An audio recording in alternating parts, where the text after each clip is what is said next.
Candidates in France on Tuesday faced a deadline to register for the runoff round of a high-stakes parliamentary election on July 7th as President Emmanuel Macron's centrist camp and left-wing alliance scrambled to prevent the far right from taking power. Pollsters calculated the first round put the National Rally, or the RN, on track to anything between 250 to 300 seats. But that was before the tactical withdrawals and also cross-party calls for voters to back whichever candidate was best placed to defeat the local RN rival. Doordarshan reports.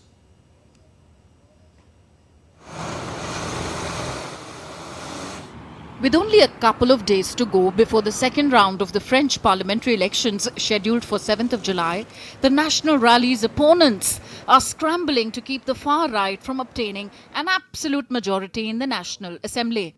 Official results suggest Marine Le Pen's anti-immigration nationalist party National Rally stands a good chance of winning a majority in the lower house of parliament for the first time, but the outcome remains uncertain amid the complex voting system and political tactics.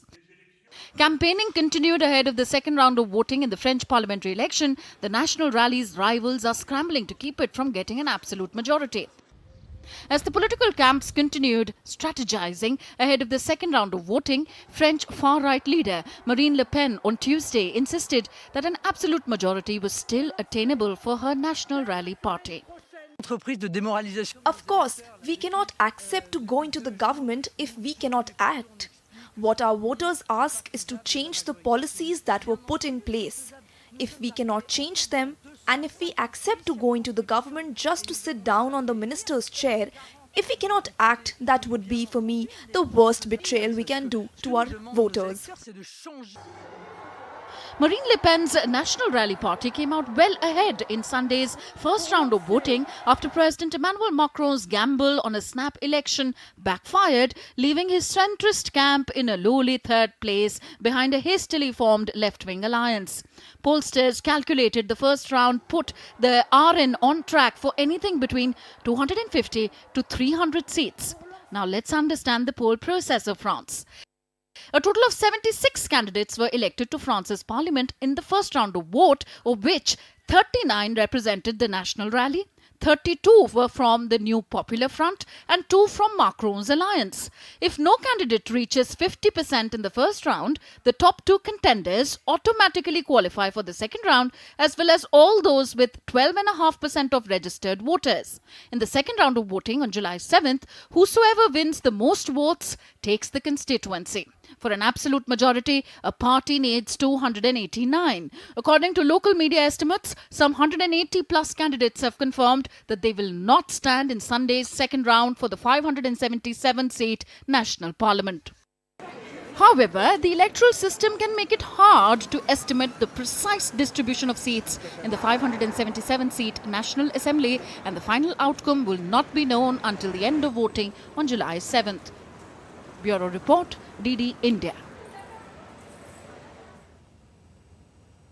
And to put into context more about the poll process and what's expected, we have Ross Cullen joining us from Paris with more. Ross, how likely is the winner of the first round, able to sustain that momentum in the second round?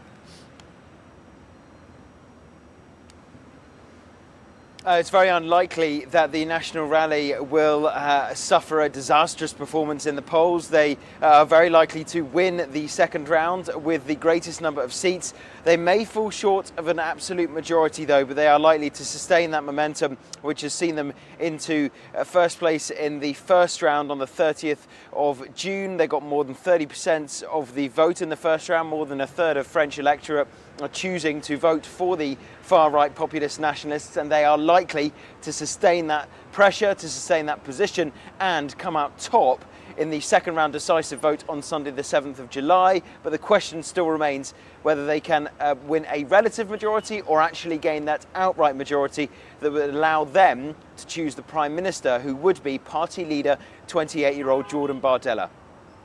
Ross, also, what do these results mean for President Macron's future?